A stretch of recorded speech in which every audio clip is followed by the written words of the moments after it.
నీ హృదయము కల్మషమైనదైతే, నీ హృదయము పాపముతో నిండిపోయిందైతే, నీ హృదయము దురుద్దేశంతో నిండిపోయిందైతే, నీ హృదయము అయిష్టమైనదైతే, నీ హృదయము ఏ మాత్రము కూడా ముందుకు తీసుకోకుండా వెనక్కి లాగుతూ ఉంటే ఆ ఏర్పడిన దేవుడు అంగీకరించడు. దేవునికి మహిమ కలుగును గాక. నువ్వు లక్షల రూపాయలు ఇచ్చినా, కోట్ల రూపాయలు ఇచ్చినా, దేవుని సన్నిధికి నీ ఇంట్లో మనం అంతా తీసుకొచ్చి ఇచ్చిన నీ హృదయముతో ఇవ్వకపోతే ఆ ఏర్పడిన దేవుడు అంగీకరించడు. దేవునికి మహిమ కలుగును గాక. దేవునికి స్తోత్రం కలుగును గాక. ప్రభునందు ప్రియమైన దేవుని బిడ్డలారా, ఈ రోజున దేవుని మందిరాల కోసము, పరిశుద్ధమైన కార్యాల కోసము, గొప్ప గొప్ప కోటీశ్వరుల యొక్క అర్పణ దేవుడు ఎందుకు అంగీకరించడం లేదంటే వాళ్ళ హృదయం కూలిపోయింది. దేవునికి స్తోత్రం.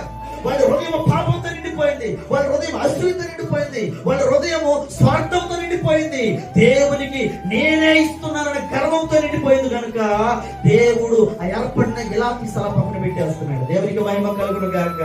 దేవునికి స్తోత్రం కలుగును గాక. ఈ రోజు వాక్య అంశము జాగ్రత్తగా రాసుకోండి. ఫస్ట్ దేవుడు అంగీకరించవలసింది నీ అర్పణ కాదు, నిన్ను. దేవునికి స్తోత్రం. వ్యక్తిని ఫస్ట్ దేవుడు అంగీకరించాలి. వ్యక్తిని దేవుడు అంగీకరిస్తే అర్పణ ఆటోమేటిక్ అంగీకరిస్తాడు. దేవునికి స్తోత్రం.